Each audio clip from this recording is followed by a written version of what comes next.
Sziasztok! Most egy igazán nyárias sütemény receptet mutatok meg nektek, ami egy ilyen cukinis, mákos, citromos, cukormázas süti.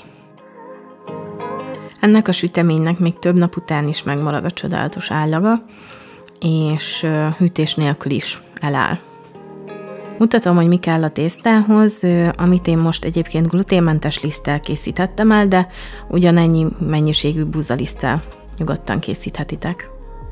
Tehát kell hozzá 15 deka reszelt cukkini, 30 deka liszt, egy csomag sütőpor, 4 deka mák egészen, és 4 tojás, 15 deka cukor, és 1,5 deciliter olaj, és reszelt citromhéj. Az elkészítése egyébként nagyon egyszerű, mert egy keverőtálba kihabosítjuk a tojásokat a cukorra, majd mehet bele a reszelt cukkini, amit egy kicsit kinyomkodtuk a levétől.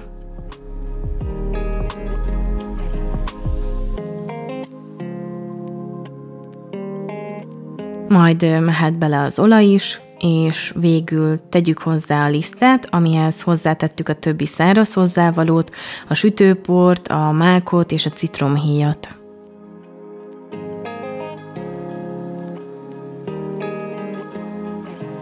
Ezt egy olyan torta formába tettem bele, amit alulról is és oldalról is kibéleltem sütőpapírral, és ennek a torta formának 23 cm az átmérője.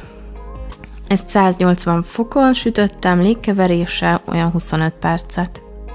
Én még langyosan rá is tettem a mázat, amihez kell 25 deka átcitált porcukor, és 1 evőkanál citromlé, és úgy 2-3 evőkanál víz. Vagy ha ti citromosabban szeretitek, akkor 2 evőkanál citromlé is mehet bele, de értelemszerűen akkor kicsit kevesebb víz. De amikor kezditek kikeverni a mázat, fogjátok látni, hogy nektek mennyit vesz fel a porcukor. Majd egyszerűen rákentem a süti tetejére, de akár csíkozva is tehetitek rá a mázat, csak abban az esetben én tennék a tortába egy kis citromaromát. Mert így nem a tetején jelenik meg annyira ez a citromos íz, hanem akkor így a tésztájában. Én ezt egy éjszakára hűvös helyre tettem, és hagytam megszilárdulni a mázat.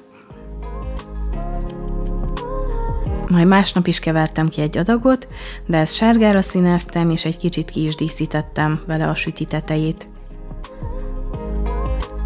Nagyon egyszerűen csak virágokat nyomtam rá habzsákból, amit ecsettel eligazítottam, és mákot szórtam a közepére.